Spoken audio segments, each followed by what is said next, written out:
All right, today we're diving into some really cool research. It gets at a question that I think a lot of creative people, a lot of designers struggle with.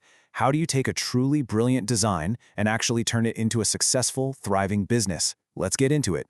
I mean, this is the big one, right? Think about it. We see incredible products, amazing ideas all the time, but so many of them just fizzle out. They never actually make it to market. It's pretty clear that just having talent and creativity isn't the whole story. So what's that missing piece of the puzzle? Well, it turns out that missing piece is a map. Yep. A map.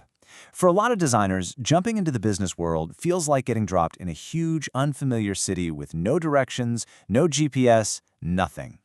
They've got that creative spark, for sure, but what they really need is a blueprint, a plan, to turn that spark into something that lasts. And that's exactly what this research is trying to create. In this situation, this whole problem really brings us to something you could call the innovator's paradox. It's this core conflict that the research is digging into. Now, this isn't just some outside observer's opinion. This is coming straight from the designers themselves. In the interviews for this research, the same thing kept coming up again and again. They just feel unprepared. They know they're missing something critical, a whole set of tools they need to get their ideas out into the world. You know, industrial designers, their training makes them fantastic problem solvers. They can dream up and build these absolutely brilliant products, but, and this is a big but, the journey from a design workshop to a real sustainable business, that requires a totally different playbook, a framework that, honestly, is usually just not part of their education. Okay, so to get a handle on this, the research really breaks it down into three main parts. First up, we're going to look at the education side of things, what designers are actually learning. Then we'll zoom out and look at the whole environment, the ecosystem, where a business has to live and breathe. And finally, we'll get into the nitty-gritty by analyzing real-world companies to see what's actually working out there.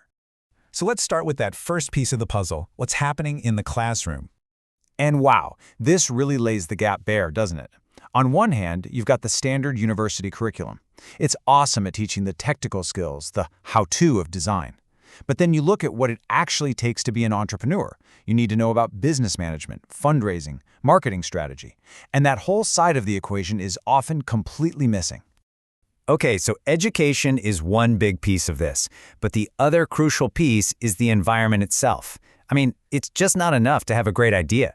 You have to understand the world that idea is about to enter. The official term they use for this is the entrepreneurial ecosystem. And honestly, that's a perfect way to think about it. It really is like a natural ecosystem. It's not about one single company or person. It's about this whole complex web of relationships. You've got designers, companies, universities, investors, even competitors, all interacting, all evolving together. And all of that creates the environment where innovation can either thrive or die. And this is where the research gets super practical. This diagram right here, this is the map we've been talking about. It's basically a visual breakdown of the entrepreneurial ecosystem in La Plata, Argentina. And you can see how it all flows, right? You've got things like social capital and personal values over on the left acting as inputs. They feed into the central process of co-evolution, and that ultimately leads to the outputs on the right, like innovative products and synergy. It's a tool, a real guide, to help people see the whole playing field and how everything is connected. So let's just break that map down a little more simply. You've got your inputs, that's the fuel, things like that entrepreneurial spirit. Then in the middle, you have co-evolution. That's where the magic happens. Collaboration, partnerships, even competition, all working together to create value. And finally, you get your outputs, new products, solid business models, and hey, even new knowledge. Now, a map is fantastic, but to really know the roads, you have to talk to the people who've already driven them. And that brings us to the third part of this investigation, learning directly from the trailblazers.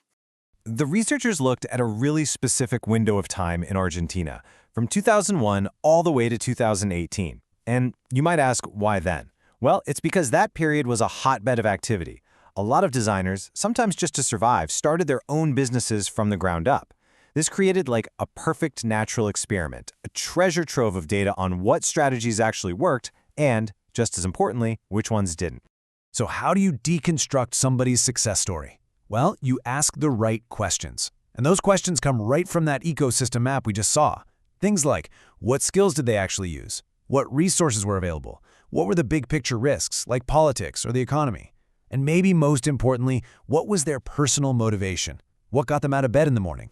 When you start asking these things, you begin to see the patterns, the common threads that lead to success. All right, so we've looked at the classroom, we've mapped the entire ecosystem, and we've studied the people who've already made the journey. So what's the end game here? Where does all this lead? Well, it leads to building a brand new blueprint. And the ultimate goal here isn't just to write a paper that sits on a shelf. It's about creating real, tangible tools that can actually empower the next wave of innovators. The idea is to build that practical map we've been talking about, to pinpoint the things successful businesses do that can be copied, and to create new frameworks that can be taught in school. To finally close that gap between being a great designer and being a great entrepreneur. When you boil it all down, this whole project is about one thing: taking this huge, intimidating, abstract challenge, how do I become a successful entrepreneur, and turning it into a concrete, easy-to-follow blueprint. It's about handing future innovators the guide they desperately need so they're not just fumbling around in the dark, hoping to find the light switch. And that really leaves us with a final question to chew on. Just take a second and imagine all the incredible, world-changing ideas that are right now just stuck inside the minds of talented creators, all because they don't have the map to bring them into the world. So I'll leave you with this. What could our world actually look like if every single one of those innovators had a blueprint for success?